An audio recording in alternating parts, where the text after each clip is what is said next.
Hi, I'm Tara. And I'm Laura Renee. We are studying environmental and interior design here at Syracuse University.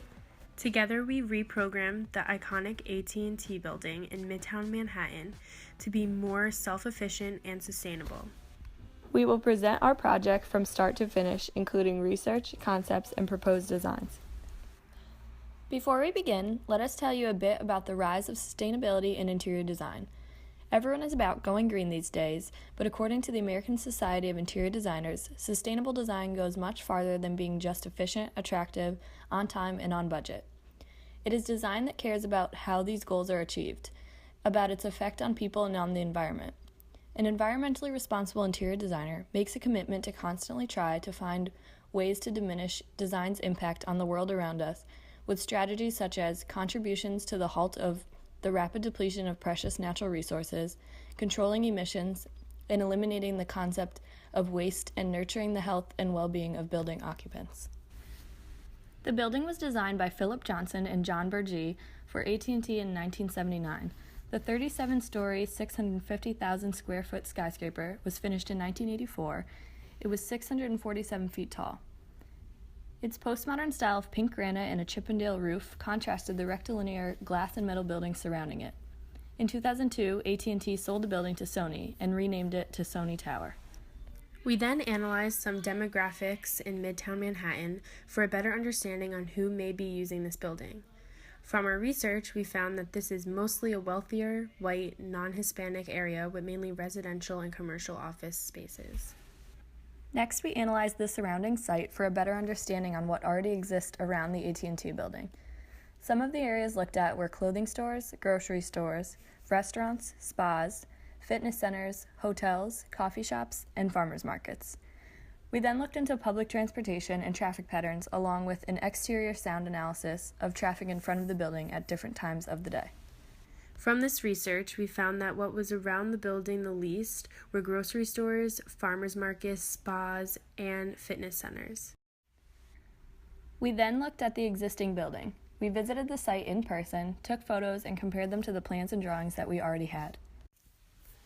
We also separated the floor plates from the building's core and columnar grid to understand their relationship to one another. When using an existing building, we have to be very aware of the parts of the building that are unchangeable, like those mentioned. Using our research, we proposed 3 different concepts in terms of building programs and user circulation.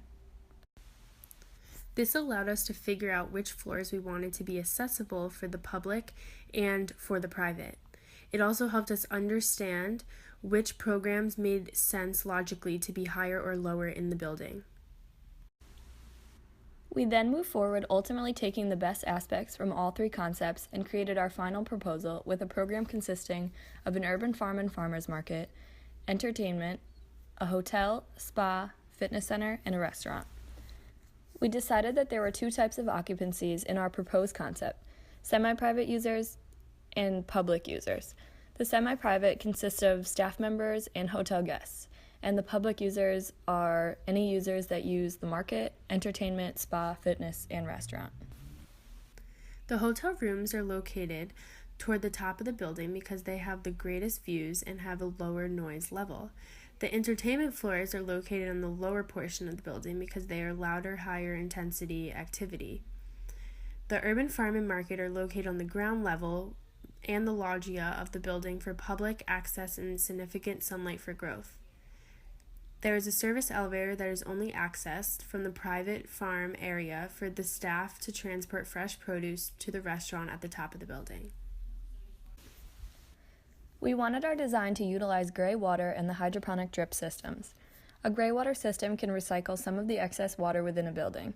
This saves money and electricity while making a huge contribution to being a sustainable building. The water comes from places like showers, washers, fountains, and pools, drains into a septic tank, is then filtered through a strong filtration system, and then pumped back into a holding tank to be redistributed throughout the building. We have allowed our holding tank to be located in the market waiting area for users to see the sustainability firsthand in a visually pleasing way.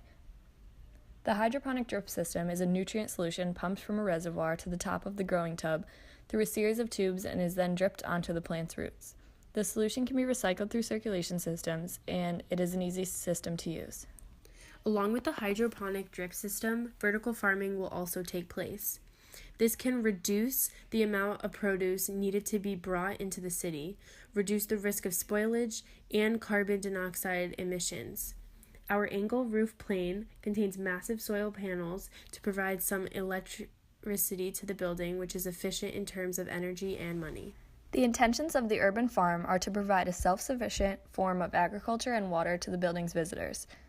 Through use of vertical farming, greenhouse vegetation, and hydroponic and gray water technology, the building eliminates the need for fresh options from other places. The market and cafe intend to give citygoers these fresh options directly from the source. The market will contain produce from the urban farm and other healthy options from local makers. The cafe is a quick in-and-out, farm-to-table atmosphere when users do not have time for a sit-down meal. Both are open to the general public to provide lunchtime options to nearby residents and employees. Material and color schemes consist of a combination of natural and industrial. The earth tone colors and materials represent the growth happening, and the shades of blue and gray represent the urban city of Manhattan surrounding it. They unify the rural and urban aspects of this design. The intention of my proposed program was to create a family-oriented restaurant and lounge that incorporated water and nature for a calming getaway. Throughout my design, I include gray water technology on the perimeter of the building that feeds water to plants, then is recycled back up to the top. The intent for the restaurant was for people to be sitting at their tables and have them surrounded by trees and made them feel like they aren't in the middle of a city. Terra's vertical farming and greenhouse vegetation products are transported to the restaurant so that the customers also have a fresh food option as well.